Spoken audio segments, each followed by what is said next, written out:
حضرات अस्सलाम वालेकुम। अल्लाह ताला ने इंसान को बहुत सी अनायत अता फरमाई हैं। इनमें से बड़ी अनायत वक़्त है। अल्लाह ताला ने इंसान को वक़्त जैसी नायाब चीज़ दी है, लेकिन ये बड़ी महदूद मुद्दत के लिए अता की गई है। हर बंदे को ख़ास वक़्त दिया गया है और दुनिया में रहते हुए जो लोग इस वक़्त कामयाबी से हमकिनार हैं, दुनिया में रहते हुए इस वक़्त जो लोग टॉपर हैं, उनके पीछे वक़्त का सही इस्तेमाल है। इसलिए वक़्त को समझना चाहिए और अपने आप को इसके साथ एंगेज करना चाहिए और पॉज़िटिव एक्टिविटीज़ में हमेशा सरगर्दा रहना चाहिए। जो लोग इस फ़ार्मूले को समझते हैं, कामयाबी उनके कदम चूमती है। आप सल्लल्लाहु अलैहि वसल्लम खुद अल्लाह से ये सवाल करते हैं, अल्लाहुम्मा इन्नी अस्अलुका फ़िअलल खैरात, या अल्लाह मैं तुझसे अच्छे से अच्छे काम करने का सवाल करता हूँ। मोहतरम हज़रात, नबी अल्लाह से सवाल कर रहे हैं कि मैं अच्छे से अच्छा काम करूँ। तो अल्लाह ताला ने नबियों को नेक सीरत भी बनाया था। हमारे साथ कुछ मसाइल भी हैं, सुस्ती का पहलू भी है। इसी तरह हमारे साथ एक जिन लगा हुआ है जिसको हम शैतान कहते हैं, जो हमें हर वक़्त वर्गलाता रहता है और हमें जो है काहली की तरफ लेकर जाता है, गफ़लत की तरफ लेकर जाता है।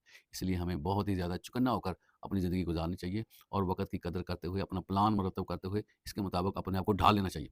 जो लोग भी अपने वक़्त का इस्तेमाल करते हैं, वो ज़रूर ब ज़रूर दुनिया में इज़्ज़त कमाते हैं और अल्लाह के यहाँ भी उन लोगों को कदर की निगाह से देखा जाएगा, जो वक़्त का सही इस्तेमाल करते हुए अल्लाह के यहाँ पहुँचे हैं। क्योंकि अल्लाह ताला ने हर एक लम्हे का उनसे हिसाब करना है।